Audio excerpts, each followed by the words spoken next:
ದುರಂತದ ಮೇಲೆ ದುರಂತ, ಎಚ್ಚೆತ್ತುಕೊಳ್ಳದ ಅಧಿಕಾರಿಗಳು. ಅಕ್ರಮ ಜಾಹೀರಾತು ಫಲಕ, ಅಕ್ರಮ ವಿದ್ಯುತ್ ಸಂಪರ್ಕ, ಬೆಂಗಳೂರಲ್ಲಿ ಹೋರ್ಡಿಂಗ್ಸ್ ಕಳ್ಳಾಟ. ಏನ್ ಮಾಡ್ತಾ ಇದೆ ಬಿಬಿಎಂಪಿ? ಕಂಟಕ ಹೋರ್ಡಿಂಗ್ಸ್.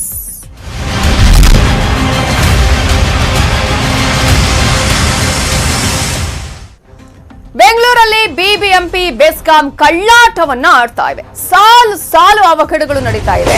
ಆದ್ರೂ ಕೂಡ ಬಿಬಿಎಂಪಿ ಬೆಸ್ಕಾಂ ಗಪ್ ಚುಪ್ ಆಗಿದೆ, ಕಳ್ಳಾಟಗಳನ್ನ ಆಡ್ತಾ ಇವೆ. ಹೆಬ್ಬಾಳದ ದುರಂತದ ಬಳಿಕ ಕೂಡ ಬೆಸ್ಕಾಂ ಎಚ್ಚೆತ್ತುಕೊಳ್ಳಿಲ್ಲ ಅನ್ನೋದು ನಿಜಕ್ಕೂ ಕೂಡ ದುರಂತ. ಹೆಬ್ಬಾಳದ ದುರಂತ ಆದ ಬಳಿಕ ಕೂಡ ಅಟ್ಲೀಸ್ಟ್ ಎಚ್ಚರಿಕೆಯನ್ನು ವಹಿಸಿಕೊಳ್ಬೇಕಾಗಿತ್ತು. ಆದ್ರೂ ಕೂಡ ಯಾವುದೇ ರೀತಿಯಲ್ಲೂ ಎಚ್ಚರಿಕೆಯನ್ನು ವಹಿಸುವ ಹಾಗೆ ಕಾಣಿಸ್ತಾ ಇಲ್ಲ. ಮುಂಜಾಗ್ರತಾ ಕ್ರಮಗಳನ್ನು ಅಟ್ಲೀಸ್ಟ್ ಇನ್ನು ಮುಂದಾದ್ರೂ ತಗೊಳ್ಳೋಣ. ಅನಧಿಕೃತ ಜಾಹೀರಾತು ಫಲಕದಿಂದ ಕಾದಿದೆ ಆಪತ್ತು. ಅನಧಿಕೃತ ಜಾಹೀರಾತನ್ನ ತೆರವುಗೊಳಿಸದೆ ಅಧಿಕಾರಿಗಳು ಕಳ್ಳಾಟವನ್ನ ಮಾಡುತ್ತಿದ್ದಾರೆ. ನ್ಯೂಸ್ 18ನ ರಿಯಾಲಿಟಿ ಚೆಕ್ ನಲ್ಲಿ ಹೋರ್ಡಿಂಗ್ಸ್ ಕಳ್ಳಾಟ ಬಟಾ ಬಯಲಾಗಿದೆ. ವಿದ್ಯುತ್ ಸಂಪರ್ಕ ಹೊಂದಿದ್ದ ಹೋರ್ಡಿಂಗ್ಸ್ ನಿಂದ ಸಾಕಷ್ಟು ಸಂಕಷ್ಟ ಉಂಟಾಗ್ತಾ ಇದ್ದು, ಹೆಬ್ಬಾಳದಲ್ಲಿ ಹೋರ್ಡಿಂಗ್ ಶಾಕ್ ನಿಂದ ವ್ಯಕ್ತಿ ಸಾವನ್ನಪ್ಪಿದ್ದು, 2022ರಲ್ಲಿ ಹೋರ್ಡಿಂಗ್ಸ್ ಅನ್ನೇ ರಾಜ್ಯ ಸರ್ಕಾರ ನಿಷೇಧಿಸಿತ್ತು. ಈಗ ಬೆಂಗಳೂರು ಅಂದಗೆಡುವ ಕಾರಣಕ್ಕೆ ನಿಷೇಧ ಮಾಡಿದಂತ ಸರ್ಕಾರ ಈಗ ಮತ್ತೆ ಇದರ ಬಗ್ಗೆ ತಲೆನೇ ಕೆಡಿಸಿಕೊಳ್ತಿಲ್ಲ. ಒಟ್ಟು 1806 ಹೋರ್ಡಿಂಗ್ಸ್ ಪೈಕಿ 1632 ತೆರವು ಅನ್ನುವಂತಹ ಒಂದು ಪಾಲಿಕೆಯನ್ನ ಲೆಕ್ಕ ಕೊಟ್ಟಿದೆ. ಹಾಗಾದ್ರೆ 214 ಹೋರ್ಡಿಂಗ್ಸ್ ಕತೆ ಏನು ಅನ್ನೋದ್ರ ಬಗ್ಗೆ ಕೋರ್ಟ್ ನಲ್ಲಿದೆ ಈ ವ್ಯಾಜ್ಯ. ಬೆಂಗಳೂರಿನ ಬಸ್ ನಿಲ್ದಾಣದಲ್ಲಿ ಇನ್ನೂ ಕೂಡ ಇವೆ ಅನಧಿಕೃತ ಜಾಹೀರಾತುಗಳು. ಅಮಾಯಕ ಜನರ ಜೀವದ ಜೊತೆ ಬಿಬಿಎಂಪಿ ಬೆಸ್ಕಾಂ ಇಲ್ಲಿ ಚೆಲ್ಲಾಟವನ್ನ ಆಡ್ತಾ ಇದೆ. ನಿಮ್ಗೆ ದೃಶ್ಯಗಳೆಲ್ಲ ನಾವು ತೋರಿಸ್ತಾ ಇದ್ದೀವಿ ಯಾವ ರೀತಿಯಾಗಿ ಈಗಾಗಲೇ ಹೋರ್ಡಿಂಗ್ಸ್ ಗಳಿಗಿದೆ ಅನ್ನೋದು, ಜಾಹೀರಾತು ಫಲಕಗಳಿದೆ ಅಂತ ಹೇಳಿ. ಅನಧಿಕೃತವಾಗಿಯೂ ಬಸ್ ನಿಲ್ದಾಣಗಳಲ್ಲಿದೆ ಹೋರ್ಡಿಂಗ್ಸ್. ಅನಧಿಕೃತ ಜಾಹೀರಾತು ಬಗ್ಗೆಯೂ ಪರಿಶೀಲನೆ ಮಾಡಲು ಮುಂದಾಗ್ತಾ ಇಲ್ಲ ಬಿಬಿಎಂಪಿ. ಸೊ ಬಿಬಿಎಂಪಿ ಪ್ರಕಾರ ಬೆಂಗಳೂರಲ್ಲಿದೆ 214 ಹೋರ್ಡಿಂಗ್ಸ್ ಅಂತೆ. ದಕ್ಷಿಣ ವಲಯದಲ್ಲಿರೋದು ಕೇವಲ ಅಧಿಕೃತ ಹೋರ್ಡಿಂಗ್ಸ್ ಅಂದ್ರೆ 2 ಮಾತ್ರ ಅಂತಾರೆ. ಆದ್ರೆ ದಕ್ಷಿಣ ವಲಯದಲ್ಲಿ ಅನಧಿಕೃತವಾಗಿ 5ಕ್ಕೂ ಹೆಚ್ಚು ಹೋರ್ಡಿಂಗ್ಸ್ ಇದೆ. ಇನ್ನುಳಿದ ವಲಯಗಳಲ್ಲಿ ಇದೇ ರೀತಿಯ ಹೋರ್ಡಿಂಗ್ಸ್ ಕಳ್ಳಾಟಗಳು ನಡೀತಾ ಇದೆ. ಕೊಡೋದು ಲೆಕ್ಕ ಒಂದು, ಆದ್ರೆ ಅಲ್ಲಿರುವಂತಹ ಲೆಕ್ಕಗಳೇ ಬೇರೆ ಬೇರೆ ಅನ್ನೋದನ್ನ. ಇನ್ನು ಹೋರ್ಡಿಂಗ್ಸ್ ವಿದ್ಯುತ್ ಸಂಪರ್ಕದ ಬಗ್ಗೆ ಬೆಸ್ಕಾಂ ಪ್ರತಿಕ್ರಿಯೆಯನ್ನು ಕೊಟ್ಟಿದ್ದು, ಬಸ್ ನಿಲ್ದಾಣಗಳಲ್ಲಿ ಯಾವುದೇ ವಿದ್ಯುತ್ ಕನೆಕ್ಷನ್ ನೀಡಿಲ್ಲ. ಅನಧಿಕೃತ ಕನೆಕ್ಷನ್ ಬಗ್ಗೆ ಪರಿಶೀಲನೆಗೆ ನಮ್ಮ ಸಿಬ್ಬಂದಿಗೆ ಸೂಚಿಸಿದ್ದೇವೆ ಅನ್ನುವಂತಹ ಒಂದು ಪ್ರತಿಕ್ರಿಯೆ ನೀಡುತ್ತಿದ್ದಾರೆ. ಈಗ ಬಿಬಿಎಂಪಿ ವ್ಯಾಪ್ತಿಯಲ್ಲಿ ಜಾಹೀರಾತು ನಿಷೇಧಗೊಂಡಿರ್ತಕ್ಕಂಥದ್ದು. ಆದರೆ ಈ ಜಾಹೀರಾತು ಮಾಫಿಯಾದವರು ಹಿಂಬಾಗಿಲಿನಿಂದ ಈಗ ಅಡ್ವರ್ಟೈಸ್ಮೆಂಟ್ ಮೂಲಕ ಒಳಪ್ರವೇಶ ಮಾಡ್ತಾ ಇರ್ತಕ್ಕಂಥದ್ದು. ಅಂದರೆ ಬಸ್ ಶೆಲ್ಟರ್ಗಳಿರ್ಬೋದು, ಶೌಚಾಲಯಗಳಿರ್ಬೋದು, ಈ ರೀತಿಯಲ್ಲಿ ಒಳಪ್ರವೇಶಿಸ್ತಾ ಇರ್ತಕ್ಕಂಥದ್ದು. ಈಗ ಒಟ್ಟಾರೆ 1806 ಈ ಬಸ್ ಶೆಲ್ಟರ್ಗಳಿದೆ ಅಂತಕ್ಕಂಥ ಮಾಹಿತಿ ಇದೆ. ಅದರಲ್ಲಿ 214 ಕೋರ್ಟ್ನಲ್ಲಿದೆ ಅಂತಕ್ಕಂಥದ್ದು. ಆದರೆ ಇದರಲ್ಲಿ ಬಹುತೇಕ ಯಾವುದೇ ಇದಕ್ಕೆ ಕೂಡ ವಿದ್ಯುತ್ ಸಂಪರ್ಕವನ್ನು ಅಧಿಕೃತವಾಗಿ ಅವರು ಬೆಸ್ಕಾಂನಿಂದ ಪಡೆದುಕೊಂಡಿಲ್ಲ. ಆ ಅನಧಿಕೃತವಾಗಿ ಪಡೆದುಕೊಂಡಿದ್ದ ಕಾರಣದಿಂದಲೇ ನಿನ್ನೆ ಹೆಬ್ಬಾಳದಲ್ಲಿ ಅವಘಡವಾಗಿ ಮೃತರಾಗಿರ್ತಕ್ಕಂಥದ್ದು. ಇದು ಒಂದು ರೀತಿಯಲ್ಲಿ. ಆಮೇಲೆ ಈ ಗುತ್ತಿಗೆ ಅವಧಿಯಲ್ಲಿ ಇರತಕ್ಕಂಥದ್ದರಲ್ಲಿ 5 ವರ್ಷ ಮಾತ್ರ. ಆದರೆ ಈ ಬಿಬಿಎಂಪಿ ಅಧಿಕಾರಿಗಳಿದ್ರ ಜೊತೆ ಶಾಮೀಲಾಗಿ ಹೆಚ್ಚಿನ ಪ್ರಕರಣದಲ್ಲಿ 20 ವರ್ಷಕ್ಕಿಂತ ಹೆಚ್ಚಿಗೆ ಗುತ್ತಿಗೆಯನ್ನು ಕೊಟ್ಟಂತ ಉದಾಹರಣೆಗಳು ಕೂಡ ಇರುವಂತದ್ದು. ಇದೊಂದು ದೊಡ್ಡ ರೀತಿಯ ದಂಧೆ. ಇವತ್ತು ಬೆಸ್ಕಾಂನ MD ಅವರಿಗೆ ಮತ್ತು ಟೆಕ್ನಿಕಲ್ ಡೈರೆಕ್ಟರ್ಗೆ ಪತ್ರವನ್ನ ಬರೆದು ಇದರ ಬಗ್ಗೆ ತನಿಖೆ ಮಾಡುವಂತದ್ದನ್ನ ಇವತ್ತು ನಾನು ಪತ್ರ ಮೂಲಕ ತಿಳಿಸಿರ್ತಕ್ಕಂಥದ್ದು. ಇದು ಇಲ್ಲದೇ ಇದ್ದಲ್ಲಿ ಒಂದು ಮಟ್ಟದಲ್ಲಿ ದೊಡ್ಡ ಮಾಫಿಯಾವನ್ನು ನಿಯಂತ್ರಣ ಮಾಡ್ಲಿಕ್ಕೆ ವಿಫಲ ಆಗುತ್ತೆ ಅಂತ ನನ್ನ ಅಭಿಪ್ರಾಯ ಇದೆ. ಅನಧಿಕೃತವಾಗಿ ಅನೇಕ ಹೋರ್ಡಿಂಗ್ಸ್ ಗಳು ಇದ್ರೂ ಕೂಡ ಯಾವುದೇ ರೀತಿಯಾದಂತಹ ಒಂದು ರಿಯಾಕ್ಷನ್ ಅನ್ನ ಕೊಡ್ತಾ ಇಲ್ಲ ಬಿಬಿಎಂಪಿ. ಅಂದ್ರೆ ತೆಗೆಯಿಸುವಂತ ಕೆಲಸದಲ್ಲಿ ಇಲ್ಲ, ಇರೋದೇ 2 ದಕ್ಷಿಣ ಭಾಗದಲ್ಲಿ ಅಂತ ಹೇಳ್ತಾ ಇದೆ. ಆದ್ರೆ 214 ಹೋರ್ಡಿಂಗ್ಸ್ ಬಗ್ಗೆ ಇನ್ನೂ ಕೂಡ ಕೋರ್ಟ್ ನಲ್ಲಿ ಇದೆ. So news 18 Kannada reality check ಅನ್ನ ಮಾಡುವಂತಹ ಸಂದರ್ಭದಲ್ಲಿ ಯಾವ ರೀತಿಯಾಗಿ ಹೋರ್ಡಿಂಗ್ಸ್ ಗಳಿದೆ, ಜಾಹೀರಾತು ಫಲಕಗಳಿದೆ ಅನ್ನೋದನ್ನ ಸಂಪೂರ್ಣವಾಗಿ ತೋರಿಸುವಂತಹ ಪ್ರಯತ್ನವನ್ನ ನಾವು ಮಾಡಿದ್ದೀವಿ. ಇದುವೇ ಜನರ ಬಾಳಿಗೆ ಮತ್ತೊಂದಷ್ಟು ಸಂಕಷ್ಟಕ್ಕೆ ಕಾರಣ ಆಗ್ತಾ ಇರೋದು. ಒಂದ್ ಕಡೆ ಬೆಸ್ಕಾಂ ಬಿಬಿಎಂಪಿ ಕಳ್ಳಾಟವನ್ನ ಆಡ್ತಾ ಇದೆ ಈ ವಿಚಾರದಲ್ಲಿ. ಅದೇ ಕಾರಣಕ್ಕಾಗಿ ನ್ಯೂಸ್ 18 ಕನ್ನಡ ರಿಯಾಲಿಟಿ ಚೆಕ್ ಅನ್ನು ಮಾಡಿದೆ. ಬಿಬಿಎಂಪಿ ಏನ್ ಹೇಳ್ತಾ ಇದೆ, ಬೆಸ್ಕಾಂ ಏನ್ ಹೇಳ್ತಾ ಇದೆ ನೋಡೋಣ ಅಂತ ಹೇಳಿ ರಿಯಾಲಿಟಿ ಚೆಕ್ ಮಾಡಿದಾಗ ಕಂಡು ಬಂದಂತಹ ಅಂಶಗಳೇ ಒಂದು. ಬಿಬಿಎಂಪಿ ಹೇಳುವಂತಹ ಲೆಕ್ಕನೇ ಬೇರೆ, ಮತ್ತೊಂದು ಕಡೆ ಅಲ್ಲಿ ಆಗ್ತಾ ಇರುವಂತಹ ವಿಚಾರಗಳೇ ಬೇರೆ. ಅಂದ್ರೆ ಹೇಳುವಂತಹ ಲೆಕ್ಕಕ್ಕೂ ಅಲ್ಲಿ ಇರುವಂತಹ ಲೆಕ್ಕಕ್ಕೂ ತಾಳೇನೆ ಆಗ್ತಾ ಇಲ್ಲ, ಜಾಸ್ತಿನೇ ಕಾಣಿಸ್ತಾ ಇದೆ ಹೋರ್ಡಿಂಗ್ಸ್ ಗಳು. ಹಾಗಾದ್ರೆ ಯಾಕೆ ಈ ಕಳ್ಳಾಟ ಅನ್ನುವಂತಹ ಪ್ರಶ್ನೆ ಈಗ ಇಲ್ಲಿ ಇರುವಂತದ್ದು. ಆಲ್ರೆಡಿ ಜಾಹೀರಾತು ಫಲಕದಿಂದ ಯಾವ ರೀತಿಯಾಗಿ ಈಗಾಗಲೇ ಪ್ರಾಬ್ಲಮ್ಗಳು ಆಗ್ತಾ ಇದೆ ಅನ್ನೋದನ್ನ ನಾವಿಲ್ಲಿ ಗಮನಿಸಬಹುದು.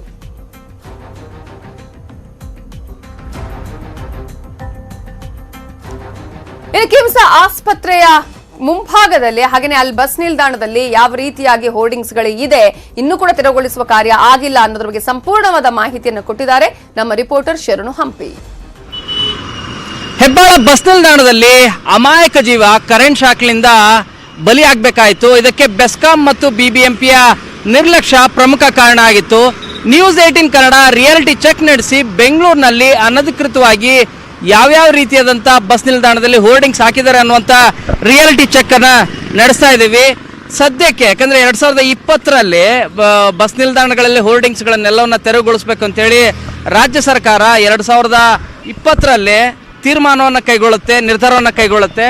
ಸೊ ಬೆಂಗಳೂರು ಸುಂದರವಾಗಿರಬೇಕು, ಅದಕ್ಕೆ ಅಂದ ಗೆಡಿಸಬಾರ್ದು ಅನ್ನೋ ಕಾರಣಕ್ಕಾಗಿ ಎಲ್ಲೆಲ್ಲಿ ಜಾಹೀರಾತುಗಳಿದ್ವು ಅಲ್ಲೆಲ್ಲೂ ಕೂಡ ತೆರವುಗೊಳಿಸಿದ್ರು. 1800ಕ್ಕೂ ಹೆಚ್ಚು ಜಾಹೀರಾತುಗಳಿದ್ವು.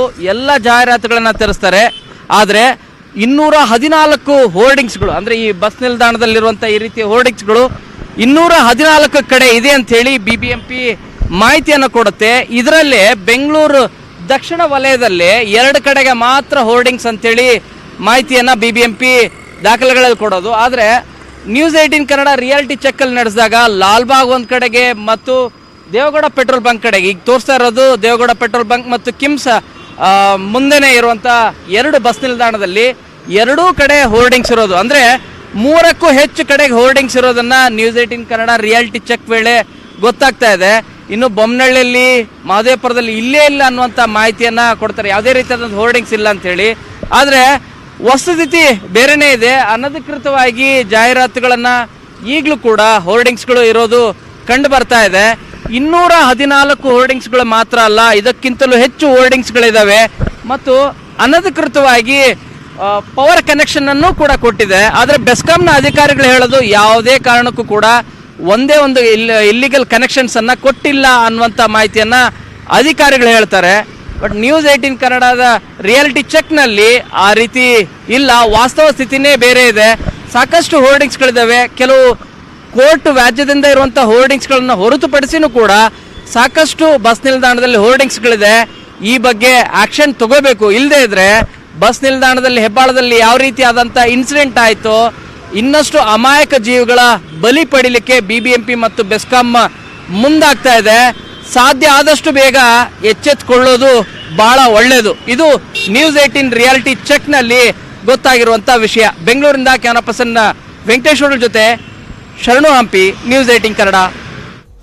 ಹೋರ್ಡಿಂಗ್ಸ್ ಮತ್ತು ವಿದ್ಯುತ್ ಸಂಪರ್ಕದ ಬಗ್ಗೆ ಬೆಸ್ಕಾಂ ಪ್ರತಿಕ್ರಿಯೆಯನ್ನ ಕೊಟ್ಟಿದೆ. ಬಸ್ ನಿಲ್ದಾಣಗಳಲ್ಲಿ ಯಾವುದೇ ವಿದ್ಯುತ್ ಕನೆಕ್ಷನ್ ಕೊಟ್ಟಿಲ್ಲ, ಅನಧಿಕೃತ ಕನೆಕ್ಷನ್ ಬಗ್ಗೆ ಪರಿಶೀಲನೆಗೆ ನಮ್ಮ ಸಿಬ್ಬಂದಿಗೆ ಸೂಚಿಸಿದ್ದೇವೆ ಅಂದ್ರೆ ಹೋರ್ಡಿಂಗ್ಸ್ಗೆ ವಿದ್ಯುತ್ ಸಂಪರ್ಕ ಬಗ್ಗೆ ಈಗ ಬೆಸ್ಕಾಂ ಈ ರೀತಿಯಾದಂತಹ ರಿಯಾಕ್ಷನ್ ಅನ್ನ ಕೊಟ್ಟಿದೆ. ಬಸ್ ನಿಲ್ದಾಣಗಳಲ್ಲಿ ಯಾವುದೇ ವಿದ್ಯುತ್ ಕನೆಕ್ಷನ್ ಅನ್ನ ನಾವು ಕೊಟ್ಟಿಲ್ಲ, ಒಂದು ವೇಳೆ ಅನಧಿಕೃತ ಕನೆಕ್ಷನ್ ಇದ್ದಿದ್ದೇ ಆದ್ರೆ ಅದರ ಪರಿಶೀಲನೆಗೂ ಕೂಡ ನಮ್ಮ ಸಿಬ್ಬಂದಿಗೆ ಸೂಚನೆ ಮಾಡಿದ್ದೇವೆ. ಅಧಿಕೃತವಾಗಿ ಒಂದೇ ಒಂದು ವಿದ್ಯುತ್ ಸಂಪರ್ಕವನ್ನು ನೀಡಿಲ್ಲ ಅನ್ನೋದು ಬೆಸ್ಕಾಂನ ಈಗ ರಿಯಾಕ್ಷನ್.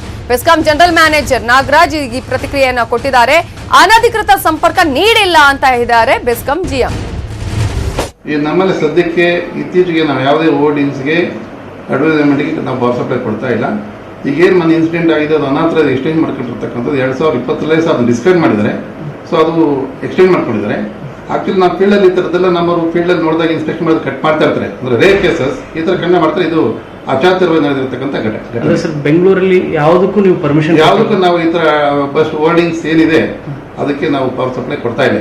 ಬಹುತೇಕ ಕಡೆ ಇದೆಯಲ್ಲ ಸರ್ ಬೆಂಗಳೂರು ಹೋರ್ಡಿಂಗ್ಸ್ಗಳಲ್ಲಿ ಪವರ್ ಕನೆಕ್ಷನ್ ಇದೆ. ಹೇಗೆ ಅವರು ಪರ್ಮಿಷನ್ ತಗೊಂಡಿದ್ದಾರಾ ಅಥವಾ ತಗೊಂಡಿಲ್ಲ ಅಂದ್ರೆ ಅವೆಲ್ಲ ಅನ್ಆಥರೈಸ್ಡ್? ಅಲ್ಲ, ತಗೊಂಡಿಲ್ಲ ಅಂದ್ರೆ ಅನ್ಆಥರೈಸ್ ಇರ್ತದೆ. ಈಗ ನಾವು ಆಲ್ರೆಡಿ ನಮ್ಮ ಮ್ಯಾನೇಜ್ಮೆಂಟ್ ಕಡೆಯಿಂದ ಸ್ಟ್ರಿಕ್ಟ್ ಇನ್ಸ್ಟ್ರಕ್ಷನ್ ಕೊಟ್ಟಿದ್ದಾರೆ. ಎಲ್ಲ ಇನ್ಸ್ಪೆಕ್ಷನ್ ಮಾಡಿ ಆ ಥರದ್ದು ಏನಿದೆ ಈ ಥರ. ಈಗ ಮನೆ ಎಕ್ಸಾಂಪಲ್ ಇದು ಮನೆ ಈ OFC ಕೇಬಲ್ ಇನ್ಸಿಡೆಂಟ್ ಆಗಿತ್ತು ಹೆಬ್ಬಾಳದಲ್ಲಿ, ಅದಕ್ಕೆ ಏಪ್ರಿಲ್ ತಿಂಗಳಲ್ಲೇ ಸಹ ಇನ್ಸ್ಟ್ರಕ್ಷನ್ ಹೋಗಿದೆ. ಮಳೆ ಬಂದು ಈ ಥರ ಇಂಟ್ರಪ್ಷನ್ ಆಗಿದ್ರಿಂದ ಬಿಸಿ ಇದ್ದು ಮಾಡ್ಲಿಕ್ಕಾಗಲಿಲ್ಲ. ಈಗ ನೆಕ್ಸ್ಟ್ ಈಗ ಈ ಥರ OFC ಕೇಬಲ್ ಈ ಥರ ಏನಿದೆ ಎಲ್ಲಾನು ಒಂದು ಕಡೆಯಿಂದ ಚೆಕ್ ಮಾಡ್ತಿದ್ದಾರೆ. ಈವನ್ ಟ್ರಾನ್ಸ್ಫಾರ್ಮರ್ ಮೇಂಟೆನೆನ್ಸ್ ಸಹ ತಗೊಂಡಿದೆ ನಮ್ಮಲ್ಲಿ.